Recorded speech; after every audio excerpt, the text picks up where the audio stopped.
सभी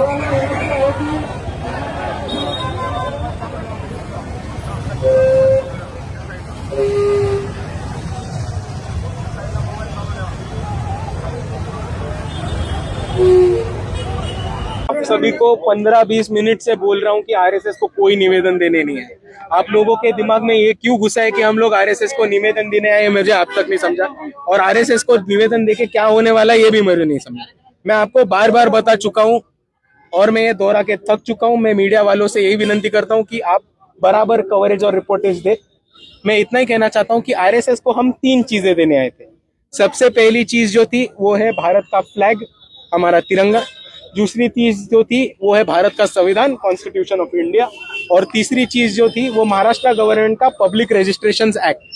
हमने ये 3 चीजें उनको इसलिए दी है कि आरएसएस ऐसी संगठन है जो 15 अगस्त नहीं मनाती, राष्ट्रीय ध्वज नहीं लहराते, और इसीलिए हमने उनको राष्ट्रीय ध्वज ये गिफ्ट किया है। आरएसएस रजिस्टर्ड नहीं है तो वो अपने आप को रजिस्टर करे, इसलिए जिस एक्ट के मुताबिक वो अपने को रजिस्टर कर सके उस एक्ट की कॉपी उनको गिफ्ट की है। और उसी मुताबिक ये देश संविधान पे चलता है और ये देश संविधान पे ही चलेगा, ये बताने के लिए उनको भारत के संविधान की कॉपी दी है। आप यहीं से आप यहाँ पर आए हो, आप कम में भी दे सकते, इतना बड़ा बवाल करने की जरूरत क्या थी इतनी बड़ी ये लेकर? क्या ये संविधान ही देना था, ये देना था तो इतना ये। भाई देखो, उनके घर में शादी नहीं है कि मैं तुम पर्सनल तोहफा लेके गया था। ये एक पॉलिटिकल प्रोटेस्ट है और ये पॉलिटिकल प्रोटेस्ट उसी तरह से दिया जाएगा। मगर बावनकुळे जो कहते हैं कि जो हमको विरोध कर रहे हैं, जो संघों को विरोध करते हैं, वही सच्चे देशद्रोही है। देखिए, मैं वापस दोहराता हूँ, जो ऑर्गेनाइजेशन रजिस्टर्ड नहीं है, जो ऑर्गेनाइजेशन इलीगल चंदा इकट्ठा करती है और उसकी कोई भी अकाउंटेबिलिटी या टैक्स सरकार को नहीं देती है, और जो ऑर्गेनाइजेशन इलीगल वेपन्स रखती है, उनका डेफिनेशन आता है दहशतवादी का। जो लोग बाबा साहब का तस्वीर लेके चलते हैं, जो लोग संविधान मान के चलते हैं, जो लोग एक हाथ में संविधान और दूसरे हाथ में भारत का तिरंगा लेके चलते हैं, वो कैसे दहशतवादी हुए? ये मेरा सीधा 52 साहब को सवाल है। आपका जो आंदोलन है खत्म हो गया? हमारा आंदोलन आज यहाँ पूरे तरह से यशस्वी और सक्सेसफुल हुआ है, और ये क्यों हुआ है ये भी आपको समझाता हूँ। हमने 3 चीजें आरएसएस को देने की कोशिश की। पहली चीज है रजिस्ट्रेशन एक्ट, भारत का संविधान और तिरंगा। आरएसएस का एक भी प्रतिनिधि हमारे गिफ्ट स्वीकार करने या हमारा तोहफा कबूल करने नहीं है।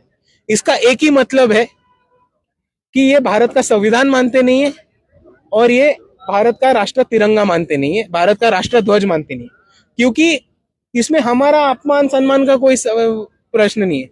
पर लेकिन ये पब्लिक प्रोटोकॉल है कि आपको अगर कोई संविधान गिफ्ट करता है, आपको अगर कोई तिरंगा गिफ्ट करता है, तो देश के प्रति इज्जत होने के नाते, देश के प्रति ऑनर होने के नाते और एक भारत का नागरिक होने के नाते ये आपका प्रोटोकॉल और आपका ये मॉरल रिस्पॉन्सिबिलिटी बनता है, ड्यूटी बनता है कि आप भारत का संविधान और राष्ट्रध्वज स्वीकार करें।